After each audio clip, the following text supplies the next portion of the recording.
Hola y bienvenidos a Watch Mojo Español. Yo soy Jackie y hoy conoceremos a los criminales que cometieron actos terribles y aún así jamás pisaron la cárcel.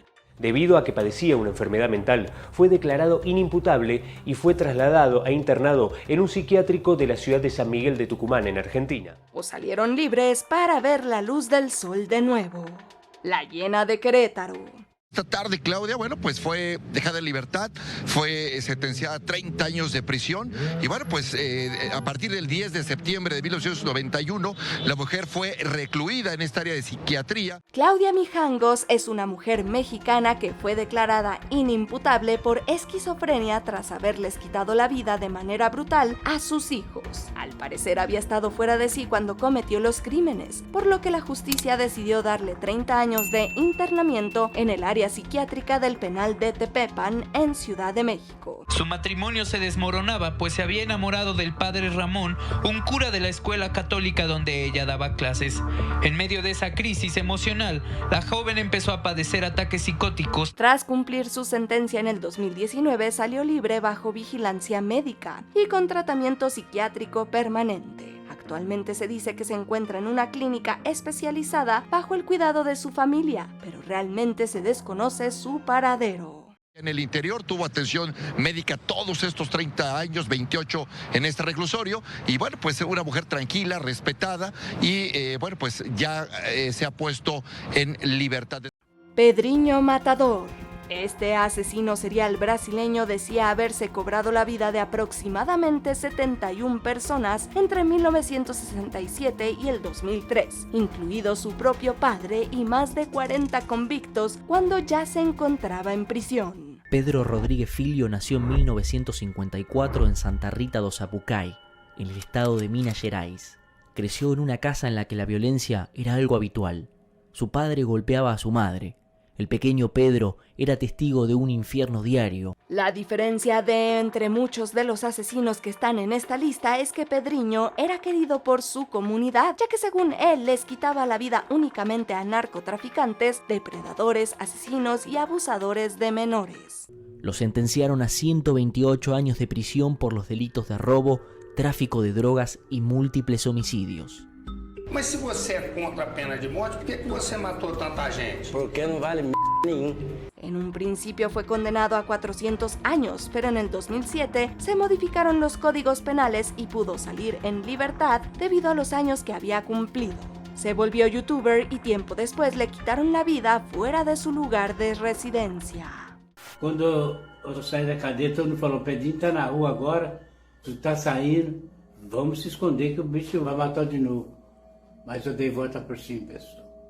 Ángel Díaz Balbín. El caso del día de hoy de Ángel Díaz Balbín claramente es un ejemplo para todo lo que vendría a ser el estudio de la psicología de la mente humana, específicamente de la mente que no está, digamos, muy bien según el manual. Vaya historia la que nos espera en esta entrada. Díaz Balbín era un hombre profundamente perturbado que caminaba por las calles de Lima con un maletín estilo James Bond, que contenía pelucas, bigotes postizos, barbas falsas, lentes oscuros y un cuchillo. Estaba obsesionado con las películas de detectives y un día que regresaba del cine para evitar ser detenido por el toque de queda, se quedó en la casa de su tía y primos. Él confiesa, o sea, él aparece, comunica el crimen que ha acontecido y luego la policía va a verificar y a constatar que efectivamente pues estaban ahí los dos primos muertos, la tía que luego fallece en el hospital. Durante la madrugada los atacó sin motivo alguno y fue por eso que lo detuvieron, pero salió de prisión anticipadamente 9 años después por buena conducta. Ahí es donde se hace el quiebre entre el vampiro de Breña y el descuartizador de Lima, que al final ambas denominaciones son para la misma persona. Una vez libre comenzaron a aparecer bolsas negras con restos muy cerca de donde él vivía, y aquí es donde entra Mario Poggi.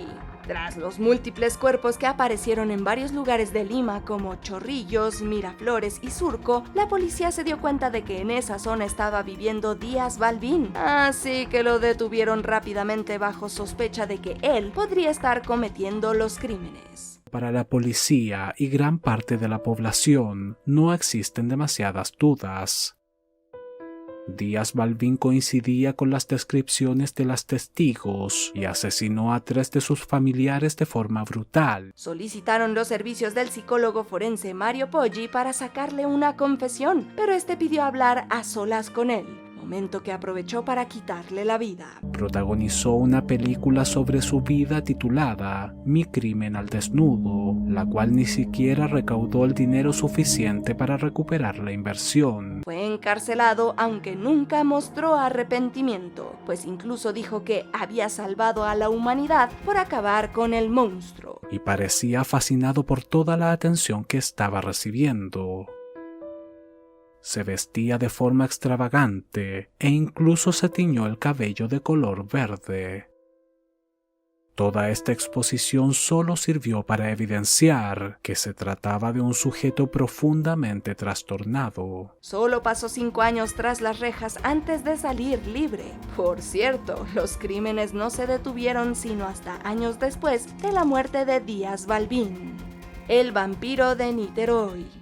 Aunque las víctimas aún no fueron identificadas, algunos indicios dejaron entrever que podía tratarse de residentes de las favelas.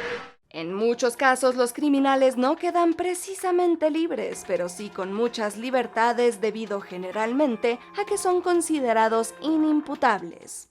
Me dijo que estaban en la estación de Niterói, la estación de autobús. Entonces pasó un muchacho y los llamó para que les ayudara a encender velas en la iglesia cerca de la playa y él aceptó. En este caso, el brasileño Marcelo Costa de Andrade les quitó la vida a 14 menores en solo 1 año, pero la justicia decidió no condenarlo debido a que vivía con esquizofrenia. Iba a la Iglesia Universal. Creía en Dios. El pastor decía que un niño cuando es pequeño y muere, se convierte en ángel y que la sangre renueva. Él creía que al matar a un niño no cometía un crimen, sino que creaba un ángel. Entonces no estaba mal. Justificaba sus crímenes bajo fines religiosos y finalmente, en lugar de pasar el resto de su vida en la cárcel, lo pasó en un hospital psiquiátrico. Florencio Fernández. La historia de Florencio Roque Fernández cabalga entre la realidad y la leyenda. Así fue la vida del vampiro de la ventana, uno de los mayores asesinos en serie de la historia de Argentina. Este asesino serial tiene una historia tan única que hay quienes sospechan que se trató de una leyenda. Se metía a las casas de mujeres que vivían solas para atacarlas durante la noche mientras dormían. Luego huía a su hogar, que era una cueva. Durante 7 años, entre 1953 y 1960, la policía de la provincia de Tucumán recibía con frecuencia denuncias relacionadas con este asesino en serie.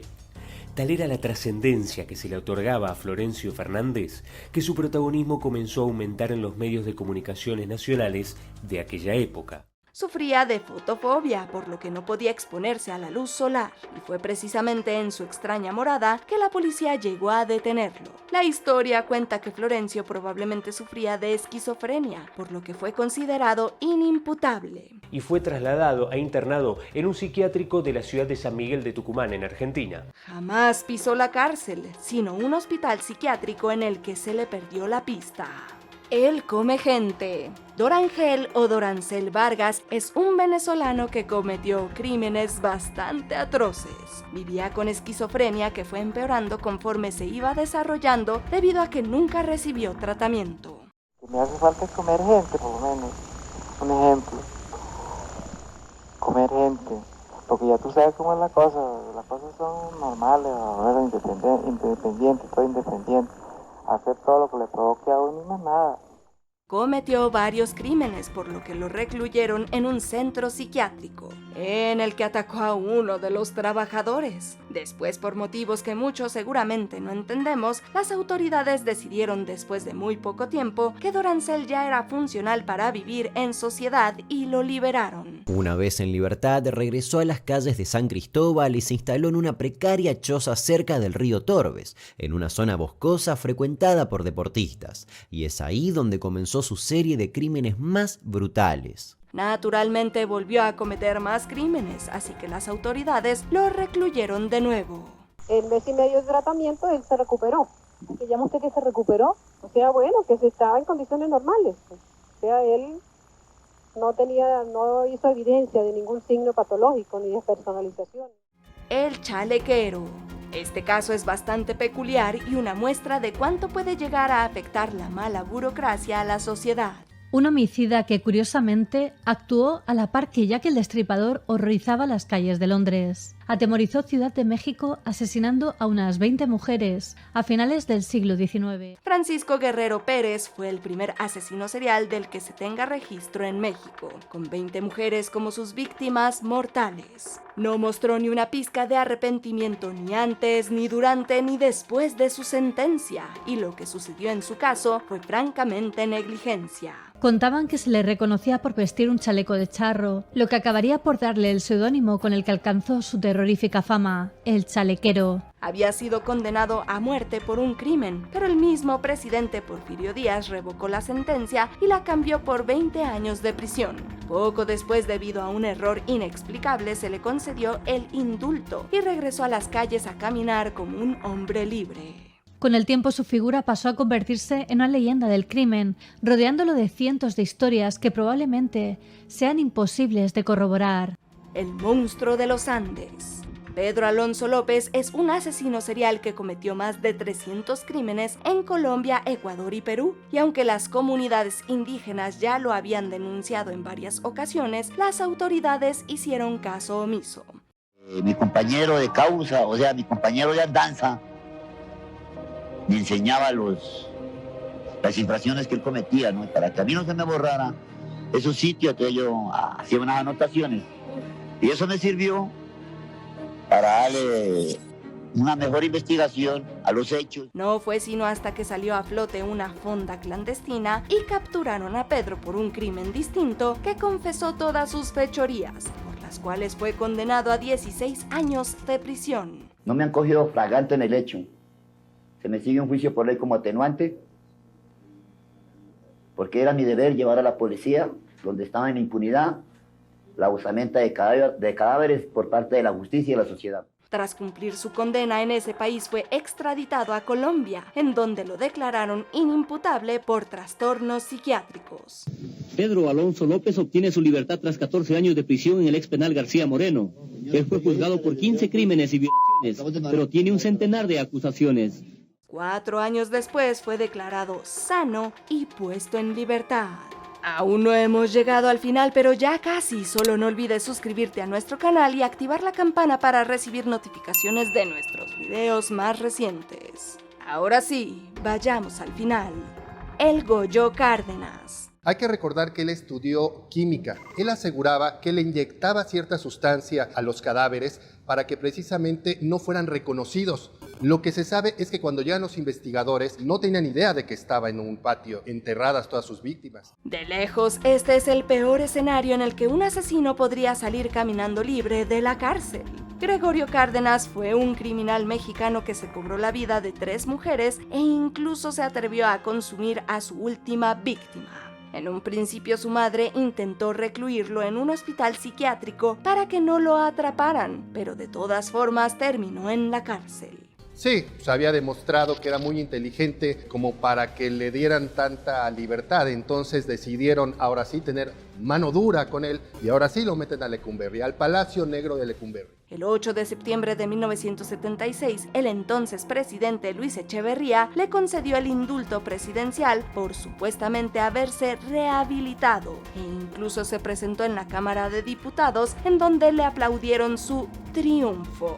Lo lleva a la Cámara de Diputados y lo presentan como el gran ejemplo de renovación moral, el gran ejemplo de una persona que había logrado salir adelante a pesar de haber estado en la prisión. ¿Qué otros asesinos conoces? Cuéntanos en los comentarios y no te pierdas estos otros videos originales de WatchMojo Español.